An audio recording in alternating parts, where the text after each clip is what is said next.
ایک مسٹری جو انسانی تاریخ کا حصہ ہے اور آج بھی جغرافرز کے لیے ایک انسالو پزل بنا ہوا ہے۔ کیا واقعی زمین کے کسی کونے میں آج بھی لوہے اور تانبے کی بنی ہوئی کوئی دیوار موجود ہے جو ہمارے سیٹلائٹس کی نظروں سے چھپی ہوئی ہے؟ یہ کہانی کسی افسانے سے شروع نہیں ہوتی۔ یہ کہانی بغداد کی شاہی لائبریریز میں محفوظ ایک قدیم دستاویز سے شروع ہوتی ہے۔ یہ واقعہ 227 ہجری میں پیش آیا۔ بغداد کی عظیم سلطنت کے حکمران الواتھق باللہ نے ایک خوفناک خواب دیکھا، ایسا گہرا خواب جس نے اس دور کی سپر پاور کے بادشاہ کو ہلا کر رکھ دیا۔ انہوں نے دیکھا کہ ذوالقرنین کی بنائی ہوئی وہ عظیم دیوار جو دنیا کو یاجوج اور ماجوج کے فتنے سے محفوظ کرتی ہے، ٹوٹ رہی ہے۔ مشہور مورخ ابن خرداد بھی اپنی مشہور کتاب المسالک والممالک میں لکھتے ہیں کہ بادشاہ کی نیند اڑ گئی تھی۔ وہ ایسے شخص کی تلاش میں تھے جو صرف جنگجو نہ ہو بلکہ ریسرچر بھی ہو، جو تلوار سے زیادہ زبانوں اور نقشوں پر قابو رکھتا ہو۔ اور اس طرح تاریخ کی سب سے بڑی مہم کے لیے سلام الترجمان کا اختتام ہوا۔ سلام کوئی عام درباری نہیں تھا۔ مستند تاریخی کتابیں بتاتی ہیں کہ وہ 30 زبانیں روانی سے بول سکتا تھا۔ اس دور میں جب گوگل میپس موجود نہیں تھا، سلام ستاروں کی حرکت دیکھ کر راستہ ڈھونڈ لیتا تھا۔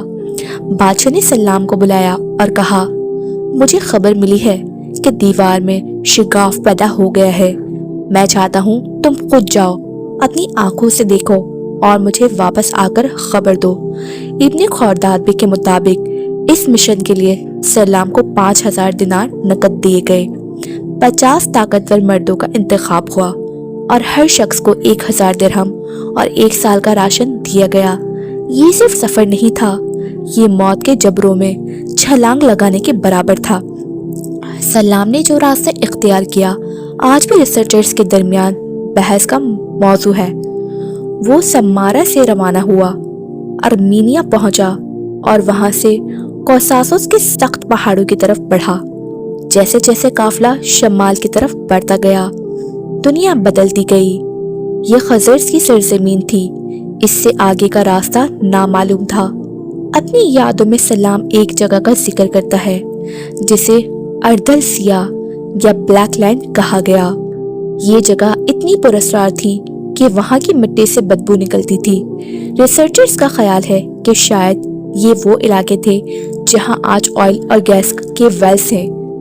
یہ پھر کوئی دلدلی زمین تھی۔ سلام لکھتا ہے، ہمیں حکم دیا گیا کہ ہم اپنی ناکوں پر سرکہ لگائیں ورنہ وہ زہریلی ہوا ہمیں مار دیتی۔ راستے میں انہیں ویران شہر اور ٹوٹی ہوئی عمارتیں ملی۔ جب مقامی لوگوں سے پوچھا گیا تو وہ کپ کپاتے ہوئے بولے، یہ وہ آبادیاں ہیں جنہیں یاجوج اور ماجوج نے تباہ کیا تھا۔ ہر قدم پر خوف کا سایہ تھا۔ 16 مہینے کے مسلسل سفر کے بعد وہ اس مقام پر پہنچے جسے آج ہم آئرن گیٹ کہتے ہیں۔ یہ وہ لمحہ تھا جس کے لیے یہ مہم شروع ہوئی تھی۔ سلام الترجمان 2 اونچے پہاڑوں کے درمیان ایک انسانی بنائی ہوئی عظیم رکاوٹ کے سامنے کھڑا تھا۔ یہاں ہمیں رک کر سلام کی دی ہوئی تفصیلات کا سنسنی خیز تجزیہ کرنا چاہیے، کیونکہ بہت لوگ اسے گریٹ وال آف چائنا سمجھ لیتے ہیں، لیکن سلام کی رپورٹ کچھ اور ہی بیان کرتی ہے۔ سلام نے دیکھا کہ دیوار پتھر کی نہیں بلکہ بڑے لوہے کے بلاکس کی بنی ہوئی تھی اور انہیں جوڑنے کے لیے پگھلا ہوا تانبا استعمال ہوا تھا۔ یہ بالکل وہی ٹیکنالوجی ہے جو سورہ الکہف میں بیان ہوئی ہے۔ دروازے کی چوڑائی 150 کیوبٹس تھی۔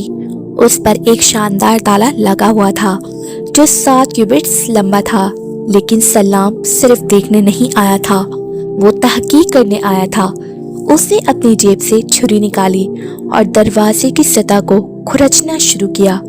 جب سرخ اور سیاہ ریزہ چھری کی نوک پر جمع ہوئے تو اسے یقین ہو گیا کہ یہ لکڑی یا پتھر نہیں، یہ خالص لوہا اور تانبا ہے۔ سلام نے وہاں کے محافظوں سے پوچھا، کیا تم نے ان مخلوق کو دیکھا ہے؟